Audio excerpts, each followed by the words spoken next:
I'd like to start my closing remarks by thanking our opponents for a spirited, bedraggled discussion on this very important topic. I've also been asked by the moderator to announce the current score of tonight's debate, which is presently cat people 7, dog people 9.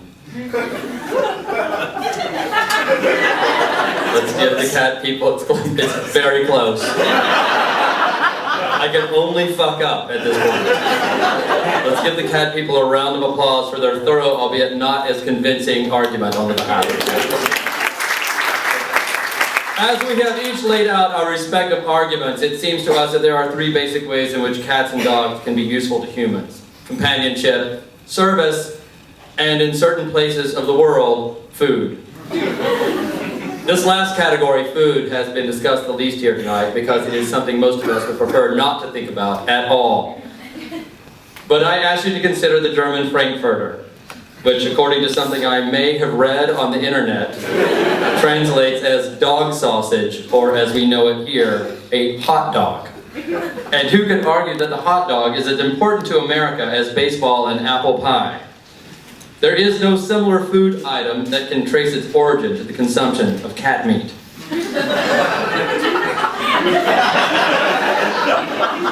I've got 5 more minutes. Cat meat has only been consumed in times of great desperation, and even then, only by Chinese witches.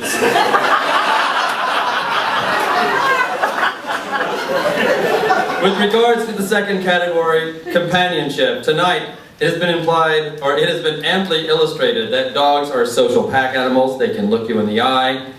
Cats, on the other hand, can hardly be considered to be more than throw pillows that you must feed. And in the category of service, consider the seeing eye dog, a noble servant who allows blind people to overcome their handicap and enjoy the same freedom of movement experienced by the sighted. But there are no seeing eye cats. A seeing eye cat would have you skittering headlong into oncoming traffic, certain death. Dogs can guard their home by either attacking intruders in the case of larger dogs, or sounding the alarm with their barking in the case of smaller dogs. A guard cat would do nothing in the event an intruder made his or her way into your home, except perhaps show the intruder its butthole.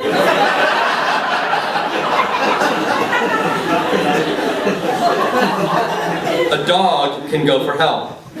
If you were to fall into a well, a dog would run for assistance, especially if your name were Timmy. If a cat even noticed that you fell into a well, it would do nothing. And most likely, the last thing that you would ever see as you succumbed to the elements would be that cat's butthole.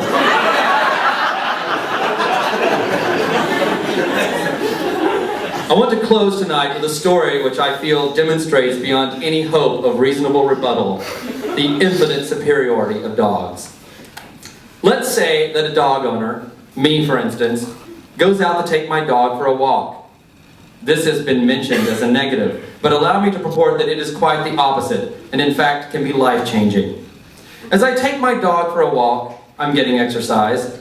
I'm exposing myself to the grist of human experience, the chance of human interaction. As I walk my dog along its normal route and it sniffs its usual hydrant and tree trunks, picking up the news of the day left behind by other neighborhood dogs, perhaps depositing a turd onto the sidewalk, which I feel bears repeating is outside of my apartment, not in a box in the corner of my home. As I pick up the turd in a plastic bag and throw it into a nearby trash can, I might run into my neighbor. A moment that definitely would not have happened if I had been alone in my apartment, sifting cat shit from some packaged silt that every cat owner is forced to buy.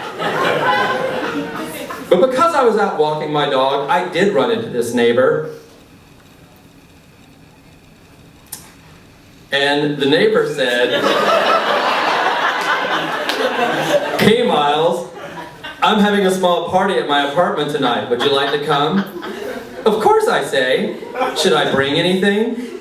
No, just yourself and your dog if you like. See, my dog is welcome at my neighbor's apartment because he's a social animal, unlike a cat, which is more like a skittish, urine-spraying loner. So, I show up at my neighbor's home with my dog. The neighbor, it turns out, is an agent at one of New York's biggest modeling agencies.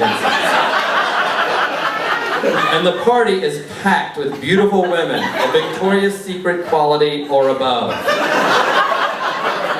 Throughout the course of the night, several of the women approach me to pet my dog. I have warm and interesting conversations with all of these models. But I definitely hit it off with one smoking hot supermodel more than any of the others. A woman named Rosie Huntington Whiteley. As the night winds down and the models start to head home because of the early call times they have for their various photo shoots, I ask Rosie what time her photo shoot is. To my surprise, she says she doesn't have one. And would I like to have just one more drink somewhere? Sure, I say. Let me just drop off my dog.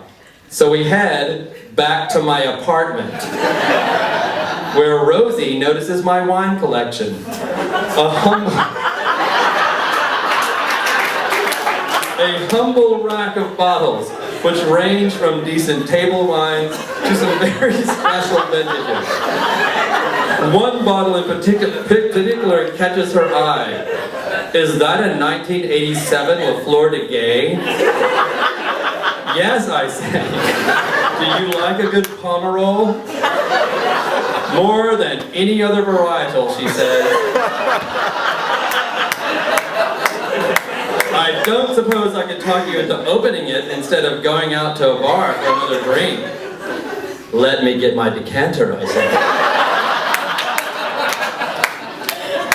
As the night wears on, we make our way through the LaFleur de Gay and through several other The night isn't the only thing that's wearing on. Only have 6 more pages.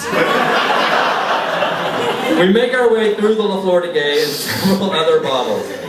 As we share formative and charming moments from each of our childhoods, a lock of hair falls in front of her eyes, and I reach forward to brush it away. This simple gesture unleashes a torrent of electric energy between me and Victoria's Secret supermodel, Rosie Huntington Whiteley. I don't think I've ever felt more connected to another human being, she says. And we make love by a roaring fireplace. A fireplace I didn't even know I had. So I ask you to consider that this incredible experience would never have been possible if I had been a lonely cat owner instead of a dog person. In summation, dogs are better than cats. Thank you.